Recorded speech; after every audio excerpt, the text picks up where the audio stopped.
légende de la musique africaine au-delà, une légende de la musique du monde. Manu Dibango est avec nous sur ce plateau. Il est là parce qu'il nous a jamais quittés. Plus combien 40 années de musique, Manu, vraiment hein Sérieusement, tu sais, je peux dire 50 ans. 50 ans. Ouais, j'ai commencé en fait, l'année prochaine fera 50 ans parce que j'ai commencé en 57 en professionnel à Bruxelles.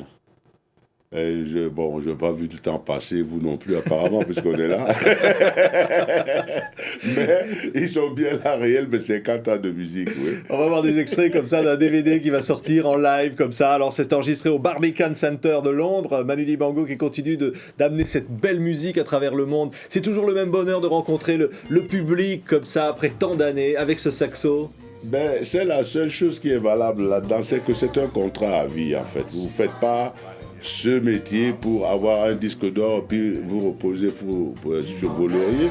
Bon, il y en a qui le font, hein. Moi je le fais depuis que j'ai été habité par la musique. Ce sera jusqu'au mot FIN quoi. Ouais. Entre-temps, je bouge. Ouais. Alors, premier disque 1962, une récente anthologie comme ça, 3 CD qui rappellent le parcours incroyable de Manu avec des 45 tours. C'est-à-dire plongé dans le marigot du showbiz, quoi, très jeune. C'est pas mal le marigot, là. Parce qu'effectivement, c'est un gros marigot, le show business. J'ai commencé, moi, à enregistrer avec les Kabasele, l'African Jazz, un des grands orchestres du Congo, donc c'était Congo-Léopoldville. Il était venu à Bruxelles au moment de la table ronde avec les Lumumba, enfin tout le monde de cette époque-là. Et puis il m'a trouvé, il avait besoin d'un saxophoniste.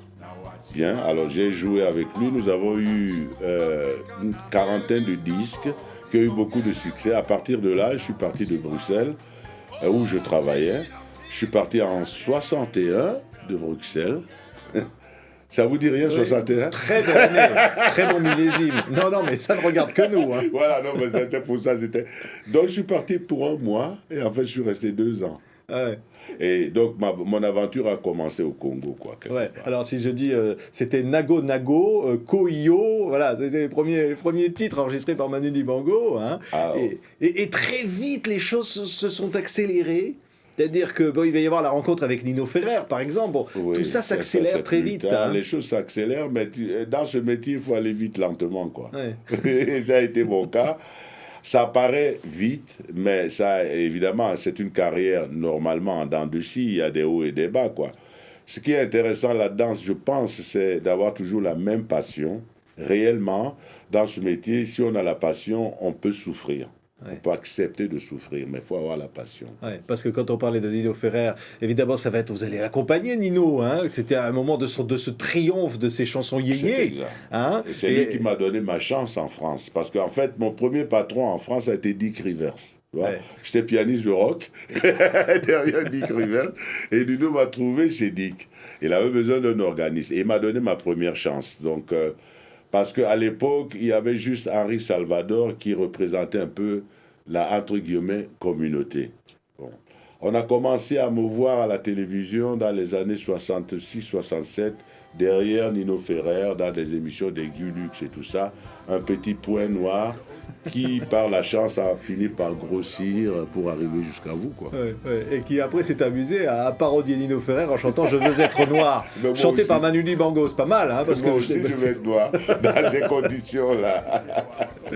Parce qu'évidemment, ces années extraordinaires, je disais Nino Ferrer, c'est les succès de Hit Parade, et donc vous allez faire les tournées, mais en même temps, vous gardez le plaisir comme ça de continuer à faire votre musique dans les cabarets, avec les musiciens, les rencontres. Mais cette époque-là, les années 60, c'était insensé.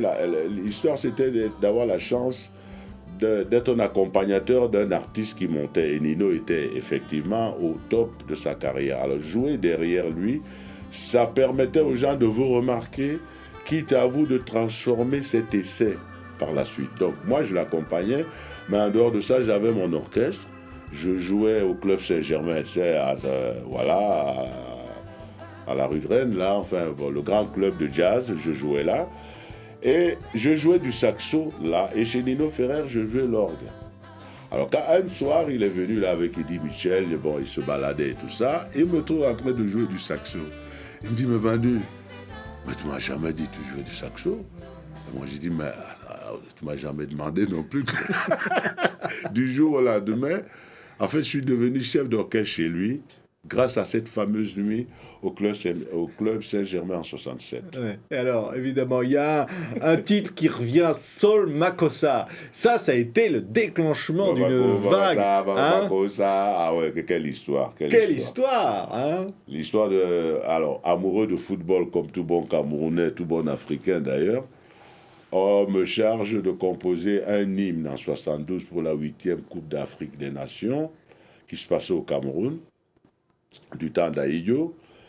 Donc, bon, déjà, je suis content, moi, d'avoir à faire un hymne.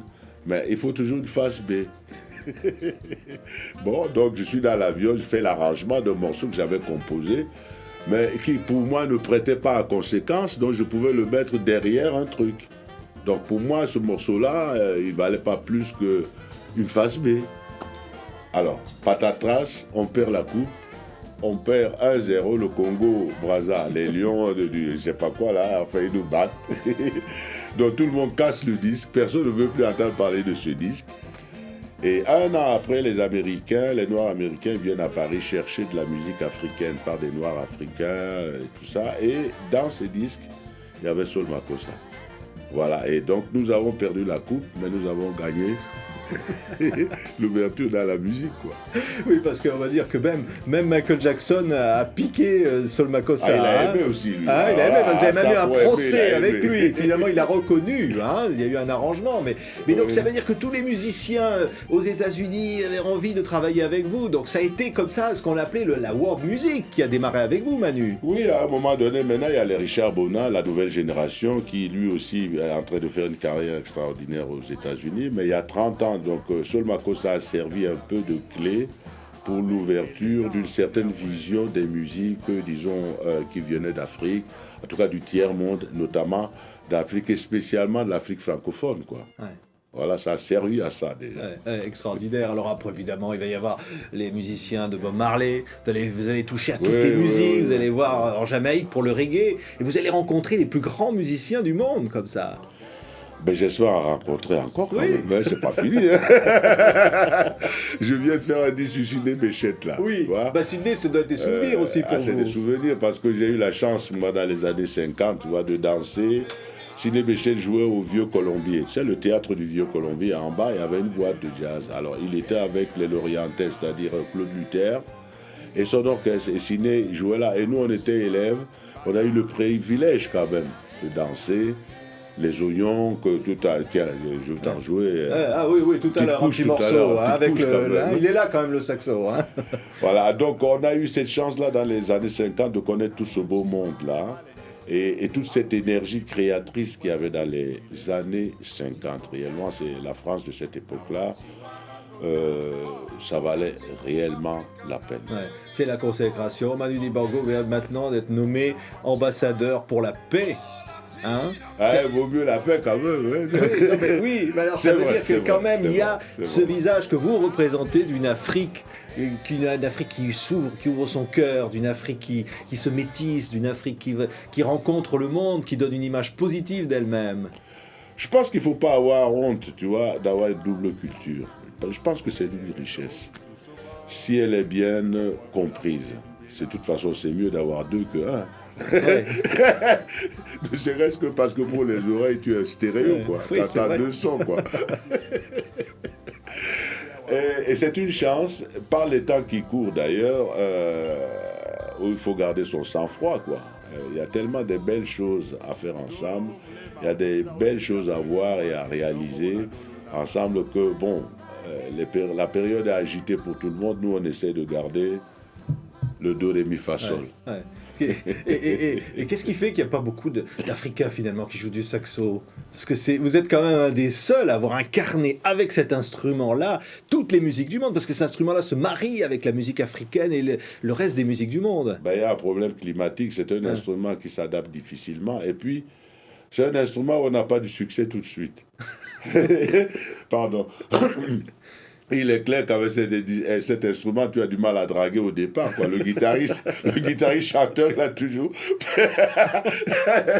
beaucoup d'avance sur toi. Donc les blacks, ils préfèrent d'autres instruments. Voilà, alors, donc il faut être têtu, et puis bon, je sais pas, moi, il faut aimer, et puis quand tu aimes, et que tu as la passion, tu fermes tes oreilles à ce que les gens disent. Et c'est un instrument quand même assez délicat et qui était difficile à entretenir pour nos climats. Mais enfin, beaucoup de gens en jouent de plus en plus. Ici à Paris, on a d'excellents saxophonistes, en tout cas camerounais ici. Il y en a Jean-Jacques Elanguet. Vraiment, voilà. Alors voilà, l'instrument il est là, il y a marqué Manu dessus, Manu Dibango, qui va quand même nous jouer un petit air, parce que là, pour le profiter, on peut pas s'en empêcher comme ça de se dire, parce que ce qui est merveilleux, c'est d'avoir ce feeling quand on joue, qu'on imagine quand vous jouez dans les clubs de jazz avec tous les musiciens, ce mariage, cet échange. Hein. Enfin, je veux dire une chose, il faut au moins avoir ça, parce que comme c'est un panier de crabes, cette histoire-là, si t'as pas le plaisir de jouer en plus, parce que c'est pas facile quand même, il faut dire, avec la piraterie, avec tous les problèmes qu'on a dans la musique. Mais c'est quand même l'instrument du cœur, voilà, l'instrument du partage, Manu Dibango. Merci d'avoir été avec nous. Mon plaisir, c'est de te jouer les oignons, tiens.